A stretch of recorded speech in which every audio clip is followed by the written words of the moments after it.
Alright guys, so today we're going to talk about First Man's Legacy and in which scenario you would kind of want to use them because they are not good in every scenario.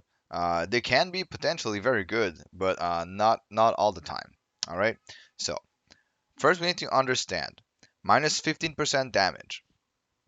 This can be minus 15% and can go up to like minus 30% damage, I believe. So that is not a multiplier. It's just additive damage. So you could remove 15% from your number added by your attributes, and that's basically what this does. It removes part of the first layer of damage, which is additive damage. So it is not a huge decrease in damage. It can be pretty significant if you get like 30%. So minus 30% is pretty big, but so yeah, so the first layer of damage is the damage gained from your attributes, from your gear, from the passive nodes that give like melee weapon damage, projectile damage, stuff like that. I have a video about all the damage layers and the multiplicative nodes and all that good stuff, so you can go watch that if you want as well, if you want to learn about that.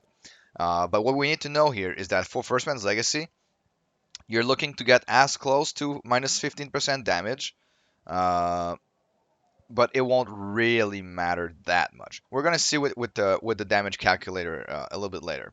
So the next thing we have to look at is buffs given by your skills are 100% more effective. So 100% is the absolute maximum. Uh, you will probably have lower gloves than that. So this is only buffs given by your skills. All your skills here, only these buffs. It will not affect stuff like Undertaker, that you gain 30% damage as poison when you pick up a globe. Even if you have the gloves, you will not get like a double the effectiveness of this. All right. So it does not work on the passive tree, but it works on all your skills here, and it only works for the buffs given to you by your skills. So it will not double the damage that like Mark of Impurity.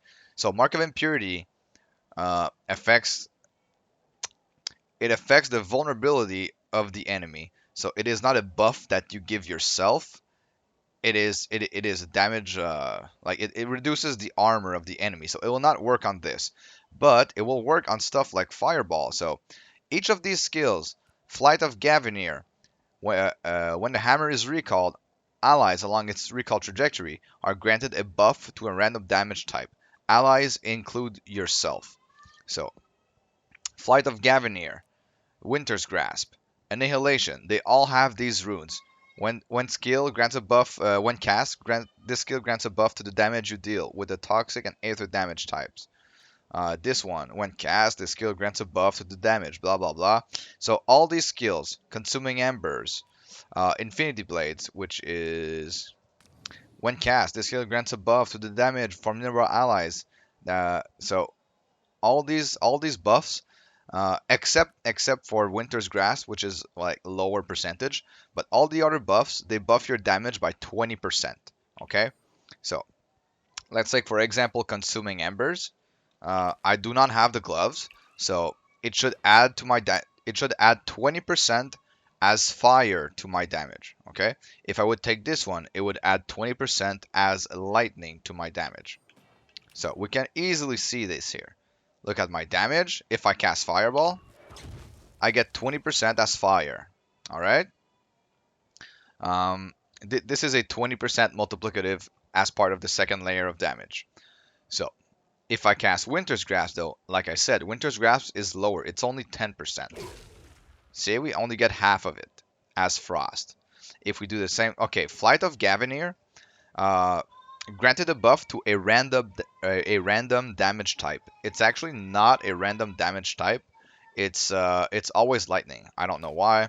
It's probably a bug, but yes, it's always lightning. So okay, wait a second, did not work. Okay, here we go, lightning. So we got the lightning buff, and they and you can add them all together to have a really big increase in damage. All right.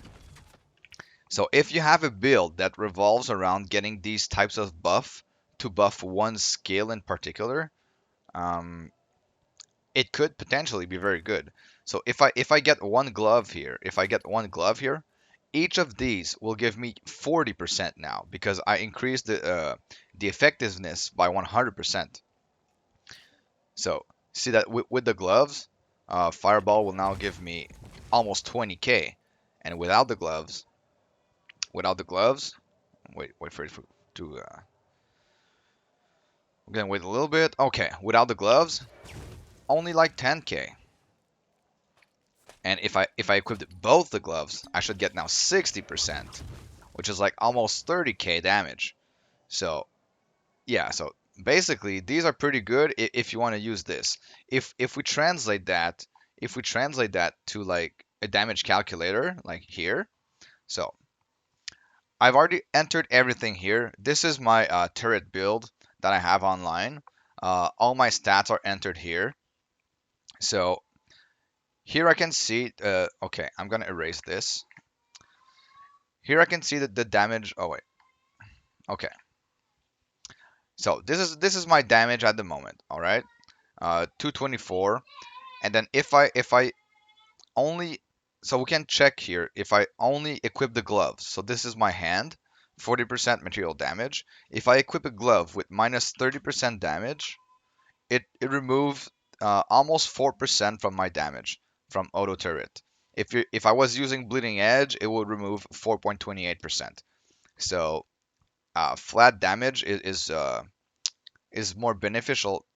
Well, no, not more beneficial, but like it removes more from bleeding edge than auto turret because bleeding edge has a higher base damage.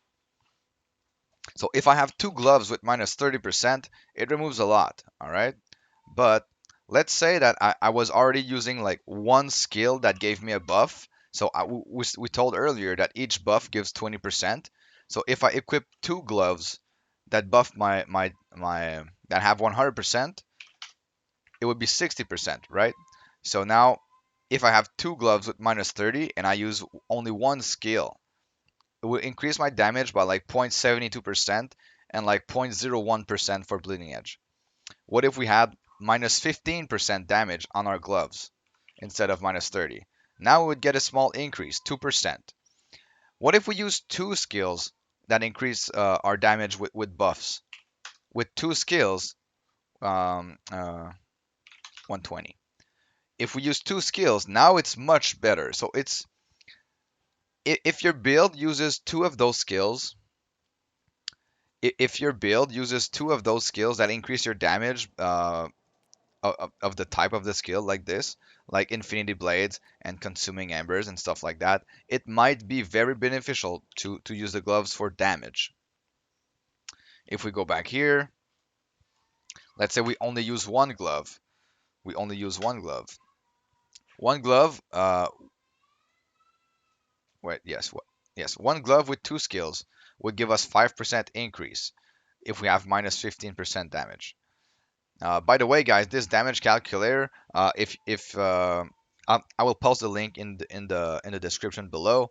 It was done by Random Name, and it is a very interesting tool to calculate your damage. If you have any questions, you can message me or you can message him, and I'm sure we can help you out figuring out how to use this damage calculator. By the way, all right.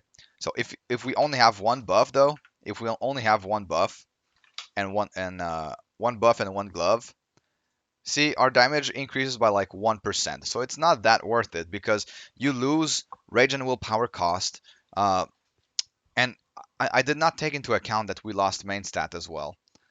Here I did not take into account that we lost main stat, but we'd probably lose main stat as well. So it would probably not be beneficial unless you have at least two of those buffs in your skill, in your build.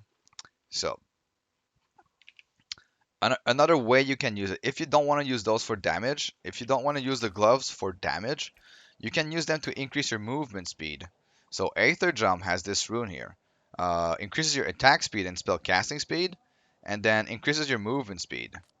So you will not get a huge bonus from this. See, this is how I walk after. Oh, sorry. So this is without the gloves, or is it?